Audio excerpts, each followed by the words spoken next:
Guys, Brixton Soup Kitchen here. In the house. With BreeAndTee. Big up BreeAndTee. Love this show. Our favourite radio station yet. So, listeners, if you don't know what Brixton Soup Kitchen is, we're going to let the representatives themselves explain what Brixton Soup Kitchen is. Who would like to take the mic? Solomon will go first. It's all yours, Solomon. Yeah, hi guys. Brixton Soup Kitchen is a service. We provide hot meals, hot drinks to the homeless and the less fortunate. We also provide clothing, information, advice, counselling.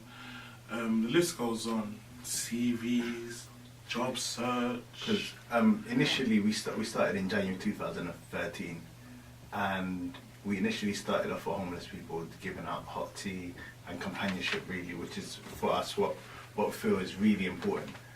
But as you know, the name got out there, we started getting a lot of elderly people who was lonely, young people who's out of school, hungry, and they got nowhere to go. So right now we've expanded it to becoming a community support centre. While we're still talking about Brixton Soup Kitchen as a whole, I just wanted to find out, why did you guys decide to start such an amazing project? Like, what was the inspiration behind starting it up? Let me start this one.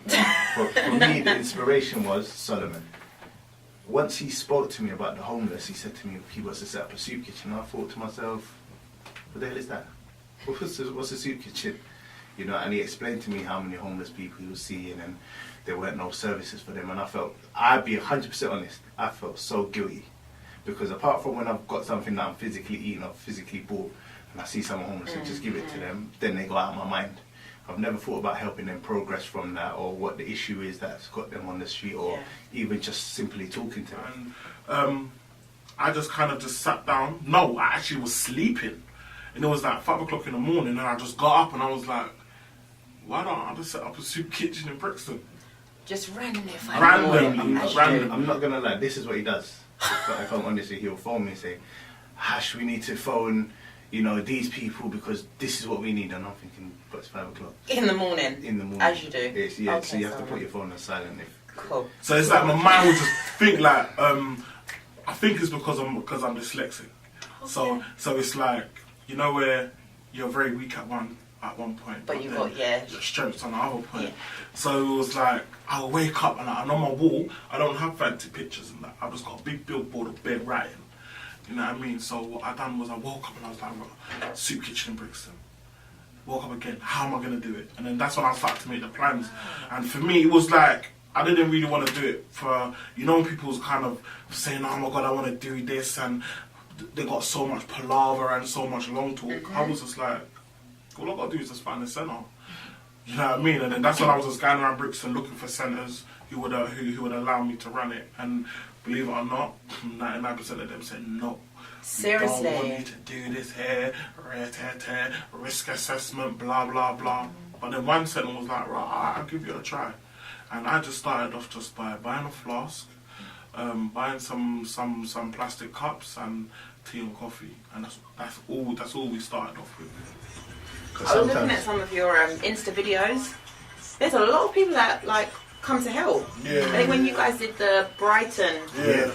We had 13 people. 9 of them was young people. Wow. So what age range? From how long? From about 16 to 18. 16 to proper 18 was the oldest of the young people. How old are you two? Just turned 29. 21. 21? No, it's not 21. I'm 30. We was actually having a conversation yesterday, and we was actually saying that a lot of the younger generation, we actually feel sorry for them because they've not experienced what we've experienced. Yeah, and I mean that in raving wise and whole vibe, innit? Yeah, do you know we used to have a lot of raves like Kicks Cartel, South Link, chilling, hectic. Wow, these guys are going way back. But I'm saying there's not been no under 18s or no under 21s like that. Do you know what? I remember my first under 18 rave. Oh. My dad didn't want to let me go. I snuck out and I wore pedal pushers, red pedal pushers.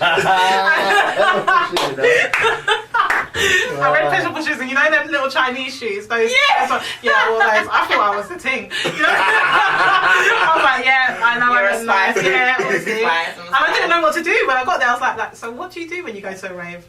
Like, you know, when you go to your first rave, you don't know how to act. Like, what, do I just go in and start dancing straight away, or do I wait? Like, all these things you don't think about. And that was playing in the background, Bashy, Black Boys, and that is actually a favourite from Mohammed, since he was just here, you know, singing along. Like, he told us that when he gets home, he's going to listen to the song.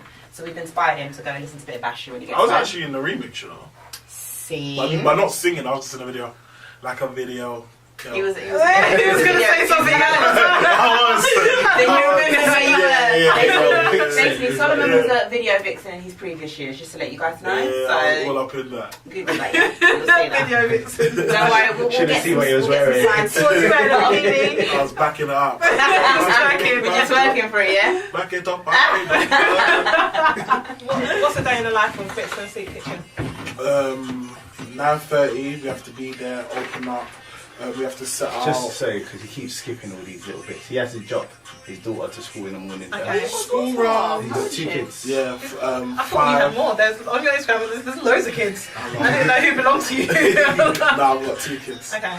Yeah, I've got a 5-year-old, Michelle, and 6 months. 6 months. Don't make your son hear that. Naheem, don't make him hear that. 6 months. And they got a wonderful wife, Charlotte. Yeah. And you're married! She's a backbone of the soup kitchen. Okay.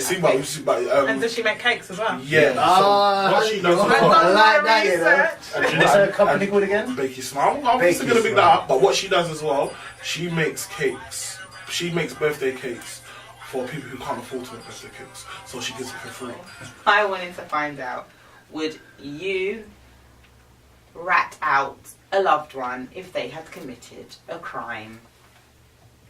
If you knew they committed a crime. Pause.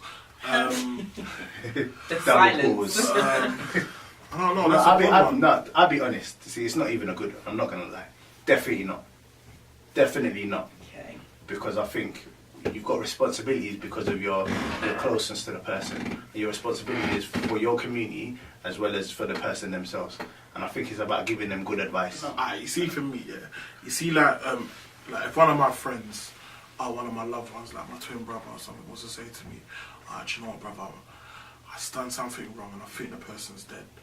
Personally, I can't rap. That's one thing I can't do. I can't rap. And Alright, so let me throw in a little curveball for you. Say, for instance, right, you mentioned you had a twin brother, something. So, say your twin brother comes to you and says, "Oh, I robbed a house. It was number 12, whatever the address is, and it turns out to be Mohammed's house." What do you do in that situation? if I was back in the days, they would have to fight. What, your brother would have to fight Mohammed? They would have to fight. So you would if go they and don't tell fight, Mohammed? it won't be a police thing. I will say, brother, are you mad? Like, he would have to get a bollocking. And I'm saying, are you mad? For one, why are you even doing stupid stuff like that? And for two, you robbed my man's house.